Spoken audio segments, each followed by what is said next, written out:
18 अगस्त 1997 को मुंबई में ऐसा दिल दहला देने वाला हादसा हुआ कि न्यूज में यह खबर देखने के बाद एक बार के लिए तो बॉलीवुड वालों को विश्वास भी नहीं हो रहा था कि ऐसा कुछ हो भी सकता है। चलो 3D एनिमेशन की मदद से समझो। ये वो मंदिर था जिसमें फेमस टी सीरीज कंपनी के मालिक गुलशन कुमार सुबह 10 बजे पूजा करने पहुंचे थे। लेकिन दिक्कत वाली बात ये थी कि मंदिर के जस्ट साइड में ये जो धूप छाया अपार्टमेंट है, इस अपार्टमेंट के जस्ट सामने एक नाई की दुकान थी और उस दुकान पर ही अंडरवर्ल्ड डॉन दाऊद इब्राहिम द्वारा भेजे गए 3 गैंगस्टर्स मौजूद थे। खैर 15 मिनट बाद 10:15 बजे मंदिर से बाहर आकर गुलशन कुमार साइड वाले धूप छाया अपार्टमेंट के बाहर पार्क्ड अपनी गाड़ी की ओर बढ़ने लगे। वैसे ही तीनों में से एक शूटर ने गुलशन कुमार की कनपट्टी पर बंदूक रखी और बोला, बहुत कर ली पूजा, अब मरने के बाद करना। इसके बाद डॉन दाऊद इब्राहिम के शूटर्स ने वहां पर जो मौत का तांडव किया वो 3D एनिमेशन की मदद से देखकर आपके होश उड़ जाएंगे। अगले कुछ मिनटों में इन तीनों ने 16 गोलियां गुलशन कुमार में दाग दी और पूरी दुनिया को बस एक सवाल के साथ टूटा हुआ छोड़ दिया। सवाल बस इतना सा कि आखिर गुलशन कुमार को डॉन दाऊद इब्राहिम ने क्यों मरवाया। 3D एनिमेशन की मदद से आज गुलशन कुमार की पूरी कहानी तो समझेंगे ही,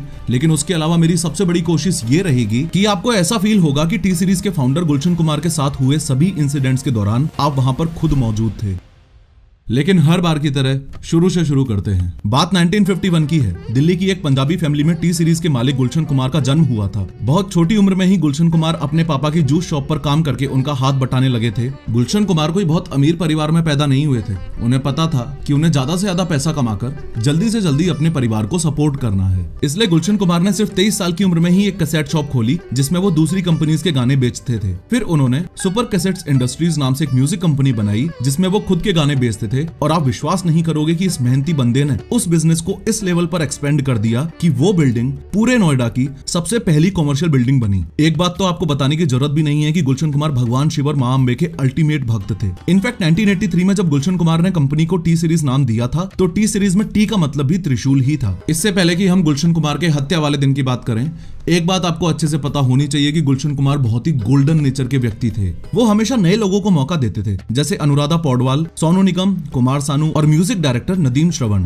ये नदीम श्रवण का जो डुओ है, इसमें ये जो नदीम सैफी है, इसको ध्यान से देख लो और दिमाग में रिकॉर्ड कर लो। रिपोर्टेडली ऐसा बोला जाता है कि इसने ही गुलशन कुमार को मरवाया था। आगे देखेंगे कैसे। गुलशन कुमार अपने कल्चर को काफी फॉलो करते थे और अलग अलग मंदिरों में डोनेशन भी किया करते थे। यहाँ तक कि उन्होंने वैष्णो देवी मंदिर में भंडारा भी स्टार्ट करवाया था, जो आज भी उन्हीं के नाम से होता है। गुलशन कुमार इतने सॉफ्ट हार्टेड थे कि पिंजरे में बंद बर्ड्स को खरीदकर उड़ा देते थे। रास्ते में कोई जानवर मर जाता था तो उसकी बॉडी को खुद दफनाते थे। ये बात इतनी आसानी से हजम नहीं होती ना कि जिस बंदे ने पूरी जिंदगी दूसरों का भला किया, गैंगस्टर्स ने मिलकर उसी को मार दिया। अगले 2 मिनट इस वीडियो के बहुत ज्यादा इंपॉर्टेंट है। बस ध्यान से एक बार समझ लो कि गुलशन कुमार की हत्या का 1990 में रिलीज हुई आशिकी मूवी से क्या कनेक्शन है। ये देखो आपकी स्क्रीन पर ये बहुत ही टैलेंटेड म्यूजिक डायरेक्टर नदीम और श्रवण है। टी सीरीज ने फिल्म आशिकी के गाने कंपोज करने का मौका दिया एक उभरती हुई जोड़ी को, जो थी ये नदीम श्रवण की।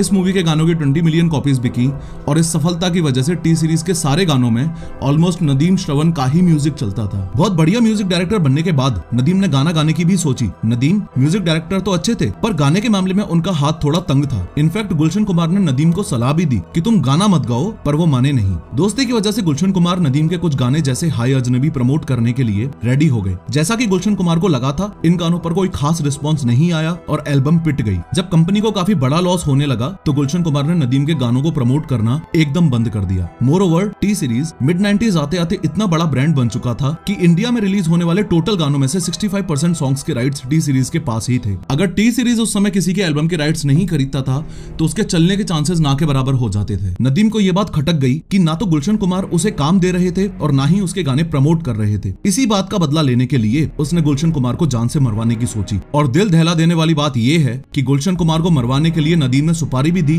तो किसको? अंडरवर्ल्ड डॉन दाऊद इब्राहिम को। आप लोग ध्यान से सुनना इस बात को। ये दाऊद इब्राहिम है, दुनिया का सबसे मशहूर अंडरवर्ल्ड डॉन। इसी धंधे में इसका भरपूर साथ देने वाला ये इसका भाई है अनीस इब्राहिम। उसके अलावा ये दाऊद इब्राहिम का राइट हैंड और बॉलीवुड का डॉन है ये अबू सलीम। मई 1997 में दुबई के एक होटल में गुलशन कुमार को मारने के लिए एक मीटिंग होती है। इस मीटिंग में म्यूजिक डायरेक्टर नदीम, दाऊद इब्राहिम के छोटे भाई अनीस इब्राहिम और दाऊद के राइट हैंड अबू सलीम गुलशन कुमार के मौत की तारीख लिख रहे थे। नदीम ने बताया कि कैसे गुलशन कुमार ने उसका जीना मुश्किल कर रखा है और वो दोनों उसकी हेल्प करें। अबू सलीम ने 25 लाख टोकन मनी लेकर गुलशन कुमार का पत्ता साफ करने की बात कही। अबू सलीम को ये फायदे का सौदा लगा क्योंकि वो म्यूजिक इंडस्ट्री के सबसे बड़े स्टार को मारकर अंडरवर्ल्ड में और ज्यादा मशहूर होना चाहता था। अबू सलेम गुलशन कुमार की लाइफ के लास्ट चैप्टर की प्लानिंग एकदम फुल प्रूफ करना चाहता था। इसके लिए उसने गुलशन कुमार के हर दिन के हर मिनट की इंफॉर्मेशन निकलवाई। गुलशन कुमार कब खाना खाता है, कब जागता है और यहाँ तक कि कब टॉयलेट जाता है। ध्यान रहे कि ये सब मैं अपनी मर्जी से नहीं बोल रहा, ये सारी बातें एज इट इज इस बुक में लिखी हुई हैं, जिस बुक का नाम है my name is Abu Salem. ये बुक उस समय के बहुत ही famous investigative journalist S Hussain Zaidi ने लिखी थी। खैर, अबू सलेम एक साइकोपैथ की तरह गुलशन कुमार को 5 अगस्त 1997 को पहली बार कॉल करता है। शॉकिंगली उस कॉल में वो 10 खोखा यानी कि 10 करोड़ की फिरौती मांगता है। साथ ही ये भी पूछता है कि वो नदीम के गाने प्रमोट क्यों नहीं कर रहा है। जनरली ऐसे ब्लैकमेल कॉल्स को लोग पुलिस को रिपोर्ट करते हैं, लेकिन बहुत अजीब बात है कि ये बात गुलशन कुमार के भाई किशन कुमार ने उन्हें बहुत समझाई कि भाई पुलिस को बता दे। फिर भी गुलशन कुमार ने ये 10 करोड़ की फिरौती वाली बात पुलिस को नहीं बताई। 9 अगस्त को फिर से अबू सलेम का कॉल आया और फिर से फिरौती मांगने पर गुलशन कुमार ने कहा, तुम्हें पैसे देने से अच्छा है कि मैं वैष्णो देवी में भंडारा करवा दूंगा। क्योंकि गुलशन कुमार इतने बड़े अंडरवर्ल्ड डॉन से डर नहीं रहे थे, इसलिए अबू सलेम का ईगो हर्ट हो गया और ये बहुत बड़ी दिक्कत वाली बात बनी। गुलशन कुमार के पूरे शेड्यूल को सही से एनालाइज करने के बाद अबू सलेम ने वो मौका ढूंढ ही लिया जब वो अपने काम को अंजाम दे सकता था। और उस मौके के बारे में हम बात करें उससे पहले कुछ इंपोर्टेंट लोकेशंस को भी अच्छे से समझ लो। ये है गुलशन कुमार का घर, जो कि मुंबई के लोखंडवाला कॉम्प्लेक्स में है। यहाँ से 4 किलोमीटर दूर अंधेरी वेस्ट के जीत नगर में है ये जीतेश्वर महादेव मंदिर, जहाँ गुलशन कुमार रोज पूजा करने जाते थे। और मंदिर से लगभग 5 किलोमीटर दूर है ये कूपर हॉस्पिटल, जहाँ गोलियां लगने के बाद गुलशन कुमार को ले जाया गया। अब आपने लोकेशंस को सही से समझ लिया है तो इस केस को समझने में और भी मजा आएगा। जिस मौके की हम बात कर रहे थे वो मौका था गुलशन कुमार का काम पर जाने से पहले अंधेरी के इस जीतेश्वर महादेव मंदिर में पूजा करने जाना। मंदिर की लोकेशन और माहौल अबू सलेम के शूटर्स को हत्या करने के बाद भाग जाने के लिए इजी लग रहा था। आप लोगों के सामने डेट्स को लेकर क्लैरिटी भी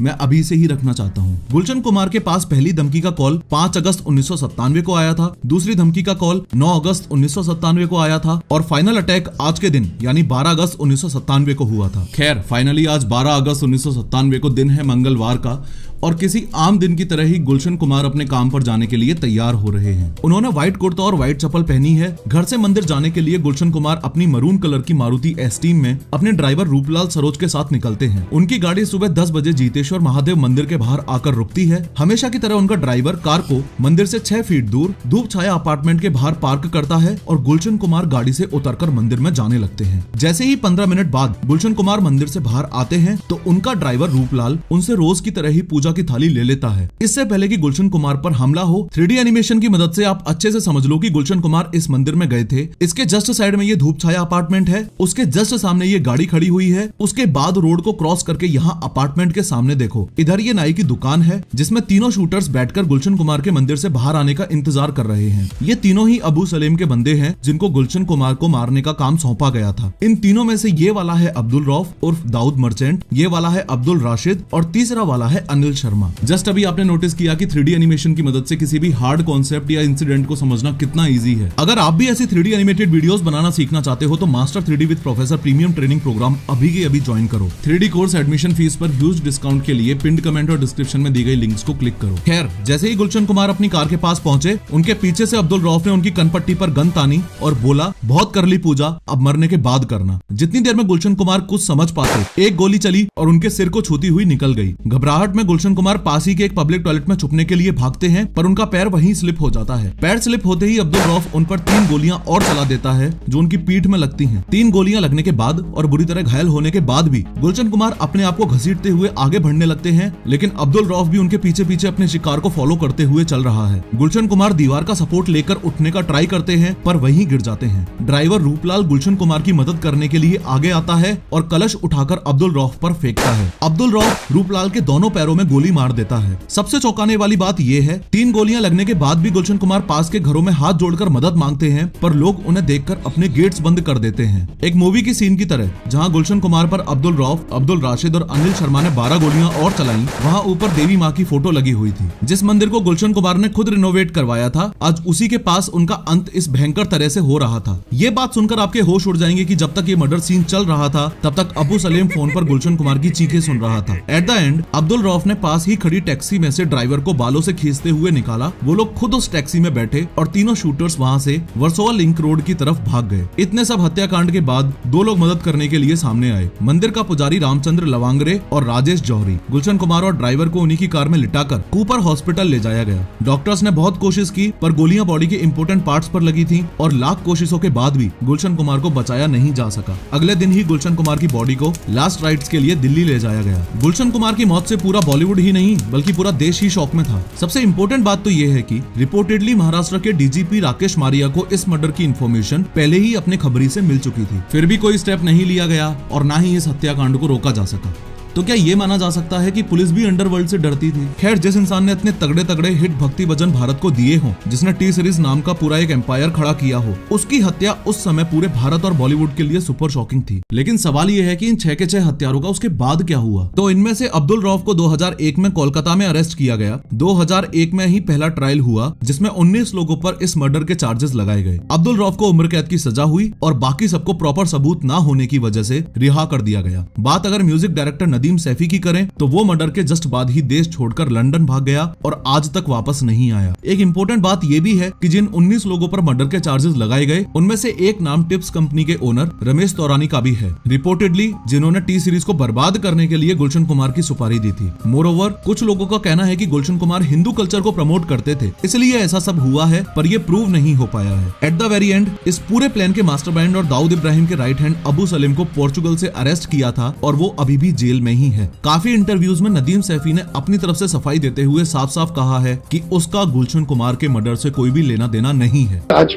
इसको खुलासा मैं करना चाहता हूँ कि मैं कभी न भागा हूँ और न मैं कोई ऐसी कोई जुर्म किया जिसके लिए मुझे इस तरह की जो है वो सजा मिलने की खैर, इस वीडियो पर क्लिक करके ध्यान से समझो कि दुनिया के सबसे बड़े यूट्यूबर मिस्टर बीस्ट को ऐसी कौन सी रेयर डिजीज है जिससे उसको डेडली कैंसर होने के और उसकी जान जाने के पूरे चांसेस हैं।